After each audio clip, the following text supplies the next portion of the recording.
धनतेरस की आप सभी दर्शकों को हार्दिक शुभकामनाएं। अब आने को है और उसके ठीक 2 दिन पहले धनतेरस मनाते हैं। धनतेरस यानी 13 गुना ज़्यादा बरकत वाला दिन। कार्तिक माह के कृष्ण पक्ष की त्रयोदशी को धनतेरस कहते हैं। धन के देवता कुबेर जी महाराज, माँ लक्ष्मी, धनवंतरी और यमराज की पूजा करने का विधान है। धनतेरस कार्तिक महीने के कृष्ण पक्ष की त्रयोदशी को मनाया जाता है और यह उदय व्यापिनी त्रयोदशी इनका नाम भी है। इस त्रयोदशी को उदय व्यापिनी त्रयोदशी कहते हैं और इस त्रयोदशी तिथि पर सूर्य उदय के साथ शुरू होता है तो धनतेरस मनाई जाती है। क्योंकि धनतेरस के दिन प्रदोष काल सूर्यास्त के बाद 3 मुहूर्त में यमराज की दीपदान किए जाएंगे। अगर दोनों दिन त्रयोदशी तिथि प्रदोष काल को स्पर्श करती है या नहीं करती है तो दोनों स्थिति में दीपदान दूसरे दिन किया जाता है। तो ऐसे में इस दिन सोने चांदी के बर्तन, धातु के बर्तन, सोने चांदी के सिक्के लाना सबसे शुभ माना जाता है। हालांकि हर कोई इतना महंगा सोना चांदी नहीं खरीद सकता, इसलिए आप छोटा सा काम करें कि इस दिन आप एक धातु का छोटा सा बर्तन ही सही पर लाइएगा जरूर। पर यह बर्तन खाली मत लाइएगा, इसमें कुछ डाल कर लाएं, भर कर लाएं। अनाज भरे तो ज़्यादा अच्छा। वैसे माँ लक्ष्मी प्रसन्न होती हैं इनसे। आप चाहें तो पूजा के लिए खील बतासे जो खरीदे हैं आपने वही उसमें भर कर ले आएँ। घर में धन की कमी नहीं रहेगी, पूरे साल स्वास्थ्य अच्छा रहेगा। वैसे तो इस धनतेरस पर लोग जो सोना चांदी नहीं खरीद सकते वो पीतल के बर्तन खरीद सकते हैं, उसमें कुछ मीठा या चावल भरकर लाइए, ऐसा शुभ माना जाता है। समुद्र मंथन के दौरान जब भगवान धनवंतरी का अवतरण हुआ था तो अपने दोनों हाथों में से एक हाथ में अमृत से भरा पीतल का कलश लिए हुए थे और उनके बाकी हाथों में शंख चक्र औषधि थे। इस लिहाज से बर्तन पीतल का खरीदना सबसे शुभ। झाड़ू जो माँ लक्ष्मी का ही स्वरूप है, मान्यता है धनतेरस के दिन झाड़ू को घर लाने से स्वयं माँ लक्ष्मी घर आती हैं और झाड़ू से हम अपने घरों की साफ सफाई भी करते हैं, घर की सारी नकारात्मकता भी दूर करते हैं। इसी कारण झाड़ू का ज़्यादा महत्व है। साथ ही जो पीला सरसों है वो अतृप्त आत्माएं, यानी कभी कभी जीवन में आकस्मिक बाधाएं आती है, राहु के कारण जो समस्याएं होती हैं आकस्मिक रूप से, वो कहीं ना कहीं निगेटिव एनर्जी का इसमें प्रभाव होता है। इसलिए पीला सरसों आपके पूजा पाठ में होने वाले तमाम विघ्न बाधाओं को भी दूर करता है।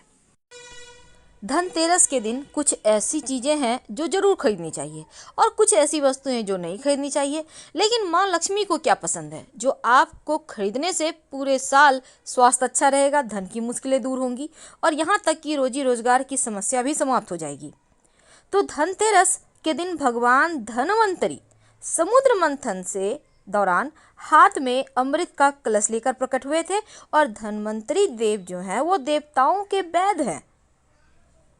अब इसी वजह से धनतेरस के दिन आप चाहते हैं कि आपका स्वास्थ्य अच्छा रहे, आरोग्य की प्राप्ति हो, तब भगवान धनवंतरी की उपासना जरूर करें।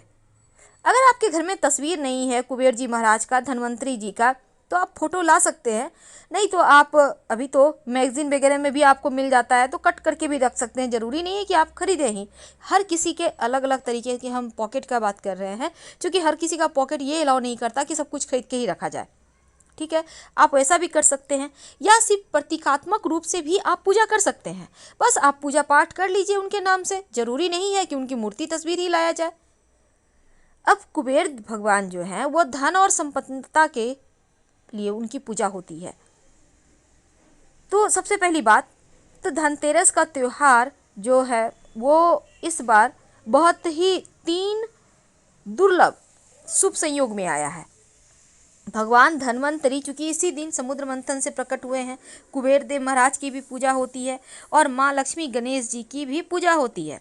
वैसे तो इस दिन बहुत सारे लोग मूल्यवान धातु के बर्तन, आभूषण और दीपावली की पूजा में जितनी भी वस्तु होती है इसी दिन खरीदना पसंद करते हैं। लेकिन कुछ ऐसी चीज़ें हैं जो ज़रूर खरीदनी चाहिए, पूरे साल आपको धन का अभाव नहीं होगा। एक खास उपाय कीजिएगा ताकि धन बढ़ता चला जाए। तो चलिए शुरुआत करते हैं। देखिए सबसे पहली बात तो जो भी आप सामान धनतेरस के दिन खरीदेंगे, इस बार का जो शुभ मुहूर्त है शाम 5:37 से रात 8:11 तक का है और जो वृषभ लग्न है, वृषभ काल है, वो शाम 6:18 से रात 8:24 तक रहेगा और धनतेरस का पूजन का शुभ मुहूर्त शाम 6:18 से रात 8:14 तक रहेगा और पूजन के लिए आप इसी मुहूर्त में पूजा कर सकते हैं। तो सबसे पहला आता है स्थान झाड़ू का। झाड़ू तो आपको लाना ही है। पुराना झाड़ू अभी मत फेंकिएगा। दीपावली के अगले दिन जब आप लक्ष्मी आपके घर आ जाएगी तब दरिद्रता को बाहर पुराने झाड़ू से ही पूरे घर में घूम घूम कर खट खट करके बाहर का निकाल देंगे घर से बाहर और बोलिएगा कि लक्ष्मी आ चुकी है, अब दरिद्रता आप यहाँ से जाइए। तो ये वाला जो आपको झाड़ू है इसको जब लाइएगा खरीद कर, तब इसका धनतेरस के दिन है, इसके हैंडल में जहाँ आप हाथ से पकड़ती हैं इसमें एक सफ़ेद धागा या फिर लाल मौली धागा बांध दीजिएगा और थोड़ा सा पूजा पाठ कर ले, संभव हो तो, नहीं है तो कोई बात नहीं, सिर्फ आप धागा बांध दीजिएगा, इतना ही काफ़ी है। अब धनतेरस के दिन दूसरी जो सबसे शुभ वस्तु है जो आप लाना पसंद करेंगे वो है पीली कौड़ी।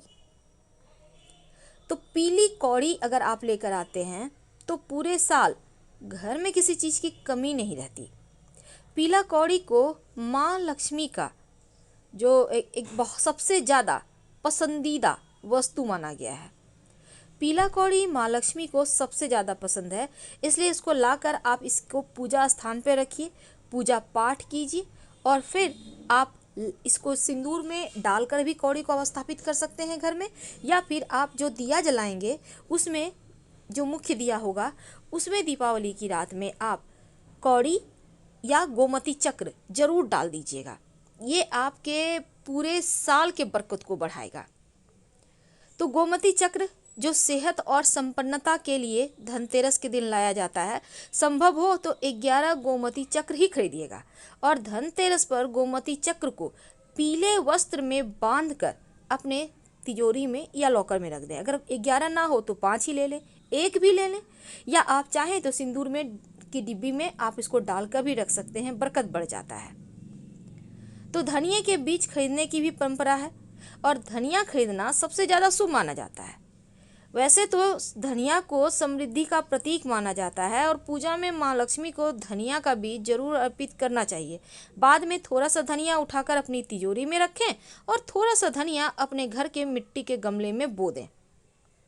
उससे जो पेड़ निकलेगा वो बताएगा कि पूरे साल कितना धन आएगा आपके घर में, कितनी संपन्नता आएगी, कितना खुशियाँ आएगा, कितना सुख आएगा। तो झाड़ू माँ लक्ष्मी का प्रतीक है, धनिया का बीज उनको पसंद है। अब जैसे कि आप व्यवसायी हैं तो धनतेरस के दिन आप बही खाता जरूर खरीदिए। इसकी पूजा दीपावली की रात कीजिएगा और फिर आप इसको यूज कीजिएगा। वैसे तो आप पेन खरीद सकते हैं धनतेरस के दिन। अगर आप कोई भी जो भी काम करते हैं अपने काम से व्यवसाय से संबंधित चीज़ें खरीद सकते हैं। बच्चे भी अपनी किताब कॉपी इस दिन खरीद सकते हैं। वैसे तो धनतेरस के दिन बर्तन लाने का विधान है। बर्तन जो है अधिकतर आपको पता होगा कि धातु के ही बर्तन खरीदे जाते हैं, तो पीतल के बर्तन खरीदिए और इसे खाली मत लाइएगा घर। इसमें आप धान चावल जो भी पूजा का सामान होता है, खील बतासे, लड्डू है, तमाम तरह की वस्तु आप खरीदते हैं, इसमें भर कर लाइएगा। खाली बर्तन भूल कर भी मत लाइएगा, ना ही खाली रखिएगा घर में, भरा हुआ रहने दें, जो कि दीपावली के दिन यूज होगा। तो धनतेरस के दिन लोग सोने चांदी के सिक्के भी खरीदते हैं और सोने चांदी की अगर आप सोच रहे हैं लेना तो आप ले सकते हैं। तो जो सोने का सिक्का खरीदेंगे तो माँ लक्ष्मी का चित्र अंकित हो, चांदी का खरीदते हैं इसमें भी माँ लक्ष्मी का अंकित हो। अगर आप नहीं खरीद पा रहे हैं किसी कारणवश तो आपके घर में पहले से जो सिक्का है उसी की पूजा कीजिएगा, नहीं तो 1 रुपये का जो कॉइन है उसी का पूजा कर लें और उसको संभाल कर रखें, खर्च ना करें। तो जैसे कि 5 का सिक्का पीतल का आता है, इसको सोना का रूप मान के आप पूजा कर सकते हैं, ठीक है ना। तो इस तरह से आप माँ लक्ष्मी को मना सकते हैं अपने तरीके से। अब इस दिन आभूषण खरीदता है, लेकिन देखिए सोना या चांदी का आभूषण तो आप खरीदिएगा, पर आप आर्टिफिशियल आभूषण धनतेरस के दिन मत लीजिएगा। आप घर के मुख्य दरवाजे पर हल्दी से घर के मुख्य दरवाजे पर बाहर की तरफ से एक स्वस्तिक जरूर बना दीजिएगा, सौभाग्य बढ़ता है धनतेरस के दिन। धनतेरस के दिन जितना ज़्यादा आप चाहते हैं कि जीवन में खुशियाँ आएँ, परेशानियाँ कम हो, उतना ही ज़्यादा आपको सुकून भरे लाइफ को जीने के लिए जो चीज़ें शुभता पैदा करती है उन चीज़ों को लाना चाहिए, तो मुश्किलें कम होती है। तो झाड़ू, धनिया का बीज, आप जो काम करते हैं उससे संबंधित चीज़, आप अगर जॉब भी करते हैं तो एक पेन खरीद लीजिए। आप इलेक्ट्रॉनिक सामान लेना चाहते हैं तो आप ले आ सकते हैं। घर के उत्तर पूर्व दिशा में रखें, पहले पूजा पाठ करके फिर उसके स्थान पर रखिएगा। गोमती चक्र, कौड़ी, बर्तन, सोने चांदी के सिक्के, आभूषण, ये सभी चीज़ें लाने की परंपरा है। तो इन चीज़ों को लाइए और माँ लक्ष्मी आ रही हैं आपके घर तो उनके स्वागत की तैयारी कीजिए, क्योंकि इस दिन जो भी चीज़ें खरीदते हैं पूरे साल शुभ फल देता है। इसलिए इस दिन जरूर खरीदारी करें, कुछ न कुछ अपनी सामर्थ्य के अनुसार खरीदें, नहीं। और साथ ही इस दिन दान करने का विधान है। अगर आप चाहते हैं कि पूरा साल आपका स्वास्थ्य अच्छा रहे तो आप दवाइयों का दान कर सकते हैं। जो मरीज हैं, जो बीमार हैं, उनको फल दे सकते हैं। इससे आपके स्वास्थ्य की जुड़ी हुई तमाम समस्याओं की परेशानियों से आप बचे रहेंगे और आपका स्वास्थ्य अच्छा रहेगा। अब दूसरी तरफ इस दिन संभव हो तो इस दिन से सात्विक भोजन खाइएगा और मिट्टी का ही दिया जलाना है। धन्यवाद, हम फिर मिलेंगे।